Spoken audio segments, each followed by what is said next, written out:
জুলাই বিপ্লবের ঘোষণাপত্র সহ বিভিন্ন ক্ষেত্রেই বিএনপি বাধা সৃষ্টি করে এ কথাই কি প্রমাণ করতে চাচ্ছে যে তারা এই বিপ্লব এবং সংস্কারের বিরোধী? দর্শক, আজকে আমরা সুনির্দিষ্ট কয়েকটি পয়েন্ট তুলে ধরার চেষ্টা করব, যেখান থেকে প্রমাণিত হবে যে বিএনপি কিভাবে প্রত্যেকটি ধাপে ধাপে এই বিপ্লব এবং সংস্কারকে বাধাগ্রস্ত করছে। প্রথমেই আসতে চাই রাষ্ট্রপতি শাহাবুদ্দিন চুপ্পুর বিষয়ে। যখন ছাত্র জনতা একজোট হয়ে রাষ্ট্রপতি শাহাবুদ্দিন চুপ্পুকে অপসারণের দাবি তুলল, এমনকি বঙ্গভবন ঘেরাওয়ের পর্যন্ত ঘোষণা দেওয়া হলো, সেই মুহূর্তে বিএনপি সেখানে বাধা সৃষ্টি করে এবং তার বিপরীত কথা প্রকাশ করার কারণে আসলে চুপ্পুকে সেই মুহূর্তে ক্ষমতা থেকে অপসারণের যে ক্ষেত্র তৈরি হয়েছিল সেটি পুরোপুরি নষ্ট হয়েছে। এবং এরপরেই আসবে ৭২-এর সংবিধানের কথা।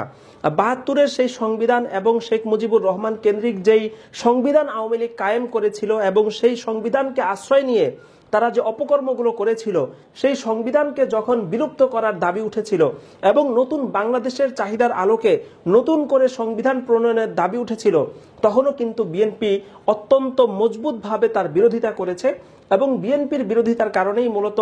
নতুন সংবিধান প্রণয়নের সেই ধাপ বন্ধ হয়ে যায়। ছাত্রলীগকে যখন নিষিদ্ধ করা হয়েছে, বিএনপি তীব্র ভাষায় তার প্রতিবাদ করেছে। একই সাথে আওয়ামী লীগকে যখন নিষিদ্ধ করার দাবি উঠেছে, যখন শেখ হাসিনার শাসনাধীনে থাকা সেই আওয়ামী লীগ যে অপকর্মগুলো করেছে, সেই অপকর্মগুলোর আলোকে এবং তারা যেভাবে কুকুর বিড়ালের মতো মানুষকে হত্যা করেছিল, সেই প্রেক্ষাপটে আওয়ামী লীগের মতো খুনি একটা দলকে যখন নিষিদ্ধ করার এত চমৎকার উপযুক্ত একটা সময় ছিল, যে সময় আসলে ভবিষ্যতে আর কখনো আসবে না, সেই আওয়ামী লীগকে নিষিদ্ধ করার বিপরীতে বিএনপি অবস্থান নেওয়ার কারণে আজকে আওয়ামী লীগ এখনো বাংলাদেশের বৈধ রাজনৈতিক দল হিসাবে কিন্তু তারা কাগজে কলমে এবং আইন কানুনে রয়েছে। এর পরের প্রসঙ্গে যদি আমরা আসি, সেটি হচ্ছে সেই আলোচিত জুলাই বিপ্লবের ঘোষণাপত্র, যেখানে আমরা দেখতে পেয়েছি যে যখন সেই জুলাই বিপ্লবের ঘোষণাপত্রের জন্য শিক্ষার্থীরা শহীদ মিনারে সেই তারিখ নির্ধারণ করেছিলেন এবং সেখান থেকে এই জুলাই বিপ্লবের ঘোষণাপত্র প্রকাশ হওয়ার কথা ছিল, সেটিকে পরবর্তীতে বিএনপির বাধা প্রদানের কারণে এবং বিএনপির অনীহা প্রকাশের কারণে কিন্তু সেই মুহূর্তে সেটি না করে অন্তর্বর্তী সরকারের প্রধান উপদেষ্টা ডক্টর ইউনূস তিনি তার সরকারের তত্ত্বাবধানে সমস্ত রাজনৈতিক দলের সম্মিলিত আলোচনার ভিত্তিতে তিনি সেই ঘোষণাপত্র প্রকাশ করতে চেয়েছিলেন এবং সেই বিপ্লবের ঘোষণাপত্র প্রকাশের জন্য বিভিন্ন রাজনৈতিক দলের সাথে যে সম্মিলিত একমত এবং মতামতের বিষয় ছিল, সেটার জন্য যখন অন্যান্য দলের পাশাপাশি বিএনপিকে আমন্ত্রণ জানানো হয়েছে, তখন প্রথম দিকে কিন্তু বিএনপি তাদের কোনো প্রতিনিধি যেমন পাঠায়নি, একই সাথে তারা সেই আমন্ত্রণে সাড়াও দেয়নি। কিন্তু বিষয়টি নিয়ে দেশব্যাপী তুমুল সমালোচনা সৃষ্টির পর তারা নাম কাওয়াস্তে আসলে শেষ মুহূর্তে তাদের একজন প্রতিনিধিকে সেই বৈঠকে পাঠিয়েছেন। আমরা যদি এর পরের প্রসঙ্গে আসি, স্থানীয় সরকার নির্বাচনের একটি আয়োজন অন্তর্বর্তী সরকার করতে চেয়েছিল, যেখানে দেশের অসংখ্য মেম্বার এবং চেয়ারম্যান, ইউনিয়ন পরিষদ যেগুলো রয়েছে সেগুলোর পদ যেহেতু শূন্য হয়েছে, তো অন্তর্বর্তী সরকার সেই স্থানীয় সরকার নির্বাচনের আয়োজন করতে যে চেয়েছে, সেখানেও কিন্তু বাধা প্রদান করা হয়েছে এবং এই কথাটি বলা হয়েছে যে এরপর থেকে আসলে যেটি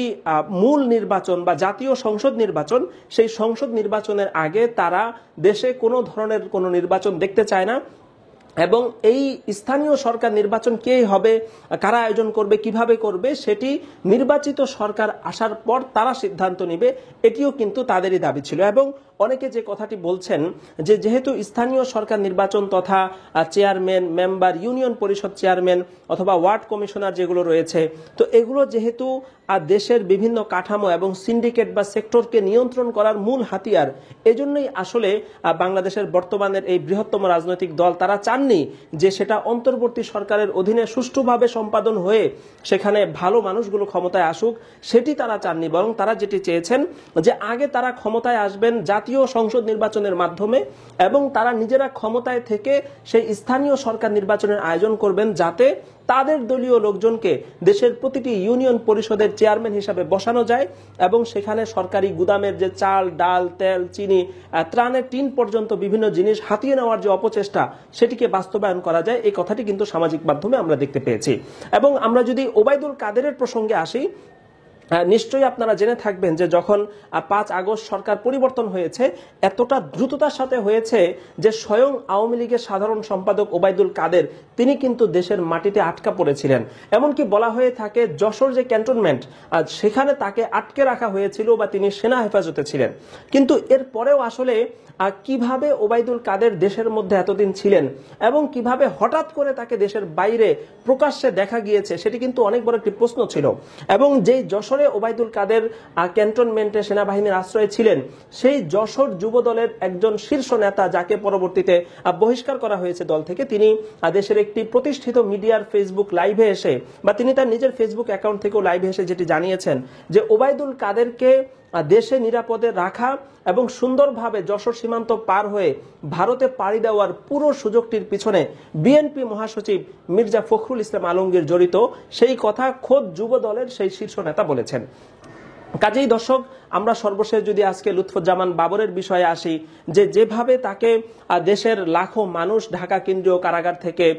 তাকে সংবর্ধনা দিয়ে নিয়ে এসেছেন, আমরা যদি সেই দৃশ্যটিও পরের দৃশ্য থেকে এখানে দেখাই, কিন্তু সেই সংবর্ধনার চিত্র এবং এখানে লুৎফুজ্জামান বাবরকে যেভাবে চারিদিক থেকে লাখো জনতা